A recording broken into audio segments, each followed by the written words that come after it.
morning. We are reminded today that as we continue our celebration of Christmas, looking towards this new year, Howard Thurman, an American poet, writes, "The work of Christmas is just beginning.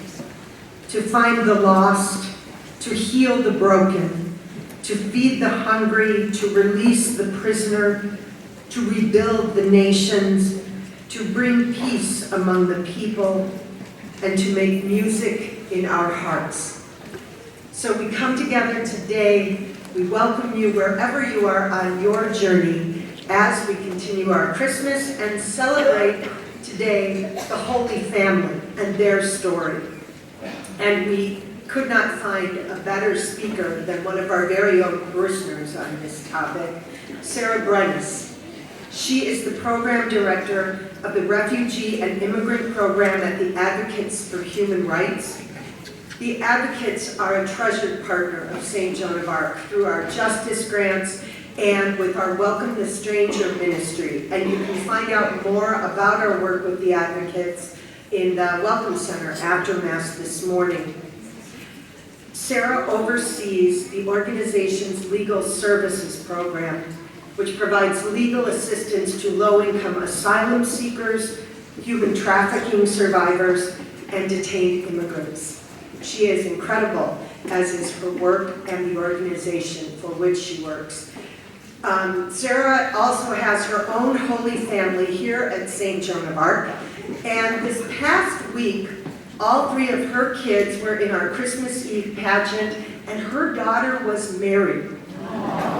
So in addition to everything else that she has going, Sarah is the grandma of Jesus. What did you do with your Christmas? Please welcome Sarah Brenes.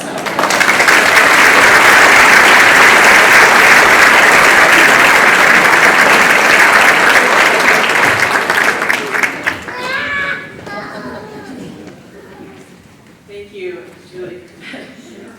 Introduction. I'm not quite sure if my kids would think I live up to that grandmother Jesus part. But, as Julie mentioned, my name is Sarah Brenes. I work at an organization called the Advocates for Human Rights. We're based here in Minnesota, but we work both locally and globally on a broad range of human rights issues. And I oversee our legal services program, and we do receive generous support from the Justice Fund over the past several years, primarily for our work with asylum seekers. Through a cadre of volunteer attorneys, interpreters, student interns, we provide free legal services to low-income asylum seekers that live in Minnesota, North Dakota, South Dakota. We have about 500 open cases currently. We also have a national asylum helpline that we opened in July of 2015 when we started to see more families in immigration detention and being released to different parts of the country, so we provide referrals so those individuals can find legal services all over the United States. As many of you are well aware from news coverage or perhaps from your own experiences, families have been at the heart of our immigration debate. Though many of our immigration laws are designed to promote family reunification, when it comes to undocumented immigrants and asylum seekers, the hearts of many families are left broken, if not deliberately torn apart, while children, parents, and young adults are used as political pawns. Now, I could spend my time up here today discussing the policies and practices that have made the road to safety much rougher for asylum seekers over the past several years, not to mention the work at our office. But instead, as we celebrate Holy Family Sunday, and at the end of this decade, I would rather look to the new decade ahead with hope. Hope that no matter how faint is the only thing that clients bring with them, and maybe all that gets them out of bed each morning. Hope that communities like St. Joan of Arc help keep alive through ministries like Welcome the Stranger, accompanying asylum seekers on their journeys and helping them find little bits of independence through bus cards while they're in a time so dependent on others to meet their basic needs. Hope that were it not contagious, I don't think I would still be doing this work after 15 years. No, I'm not big on having bumper stickers on my car, but I just couldn't resist one that I saw earlier this year. And it took me a while to I had to get up close to the car in front of me and just had to get with myself. It says, hindsight 2020. It's a political campaign sticker, thinking that was a candidate, but in fact, a bit more reflective. And the number 20 has particular significance in immigration law, which I'll talk about in a moment, but has also bubbled up as a theme over the past several months as we head into the new decade. I've been asked to share a few stories of clients and families that we've served, and I noticed several clients who were 20 when I was encountering them, or were the age 20 when something significant happened in their asylum story. Now, all of their stories are different. Their journeys are all unique. Yet they have in common their age being 20, and also the fact that they have families that may have been their reason for coming to the United States, either to reunify with them, or perhaps for the reason they had to flee. And new families that they have found here that help them keep hope alive, that they can start a new life here in the United States. 20 years old was a client from South America when she finally broke free from her abusive father, fleeing with her younger brother, seeking safety in the United States. Her hope for a better, safer future here is what gave her courage to share her story for the very first time with a stranger in a detention facility at the border, after she was separated from her brother, who was placed in a special facility for youth. Hope now that her young son, which is what defines her family now, is what keeps her alive and keeps her fight for her case that's now on appeal after rollbacks and asylum protections for domestic violence survivors went into effect a couple of years ago. 20 years old was a young man I encountered at Sherburne County Jail. He had traveled on his own to the U.S. from Eastern Europe when it was no longer safe for him to practice his religion as a Jehovah's Witness there.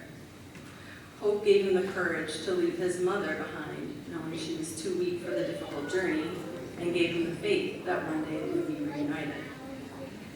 After several months in immigration detention and presenting his case on his own before the immigration judge, he was granted and finally released from custody. 20 years old was a young college student from Africa when he came into our office asking for help to apply for asylum. As a gay man, he knew he could not be safe with his family or going back to his country.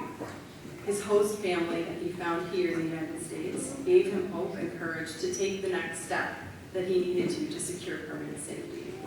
His claim was also granted earlier this year. Now, as I mentioned, the number 20 and the age 20 has particular significance in immigration law. Parents can include their children as dependents. Under immigration law, you're considered a child until you're 21 in most contexts. So a parent can include their children as dependents on their asylum claim, and if the parents granted, the children receive the same protection. A child who's been the victim of a serious crime or a victim of human trafficking, if they file their claim while they're 20 before they turn 21, they can reunite with their parents and some of their siblings. 20 years old was a young man from Central America who had come to the United States when he was an unaccompanied child and couldn't find safety with family members here, worked several different jobs, and we found him in immigration detention after his employer had called immigration, and his coworkers, on him and his coworkers were demanding that they be fairly compensated for their work and be provided safe working and living conditions. Hope is what got him through nearly 4 months of in jail before he was released and allowed to seek protection as a human trafficking survivor. Now that his case has been granted, he can reunite with his parents and his siblings here in safety in the United States, as they are also facing violence of gangs in Central America. 20 years old was a child who fled gang violence in Central America. She traveled to the southern border with her parents and her younger siblings. Since she was over 18, she was placed in an adult detention facility, while her mother and siblings were placed in a family detention facility, and her father and her older brother were placed in other adult detention facilities. She subsequently was deported on her own back to her country, even though she technically could be included as a dependent on her mom's application. She had to keep hope alive while her family continued to fight for their case in the United States. And only after her mother's claim was granted was she able to travel back to the U.S. to reunite with her family. I'm now more than twice the age of my 20-year-old clients, and while my professional experience surpasses theirs, their life experiences are ones that I've been privileged enough to never have known. And if they can be hopeful for their future, I have no reason to deny them that and every reason to fight for them. And I would be remiss not to mention my own family, both the one I was born into and the one I've chosen and have helped create, that makes possible both for me to do this work and supporting me in this work, as well as reminding me that I need to step away from it and reminding me of keeping my own family close. Having lost my own mother just a few months ago, the sacredness of family doesn't hit any closer to home than now. My father and I do not see eye to eye on a lot of political issues, including on immigration, but we share the bond of family. And no more has it been important, and no more have I realized how important it is to keep those bonds alive despite our differences than when you lose one of the pillars of your own. My husband and extended family, who's also here, as I mentioned, also knows how challenging it is to be far from your own family as an immigrant himself, and we're thankful to have his brother and his family here with us for the holidays. So today, on the brink of a new decade, may we find hope for the Holy Family, the bonds that unite it, and God's will to protect it. And may hindsight guide our political leaders to respect it and acknowledge it as sacred as we do here today. Thank you.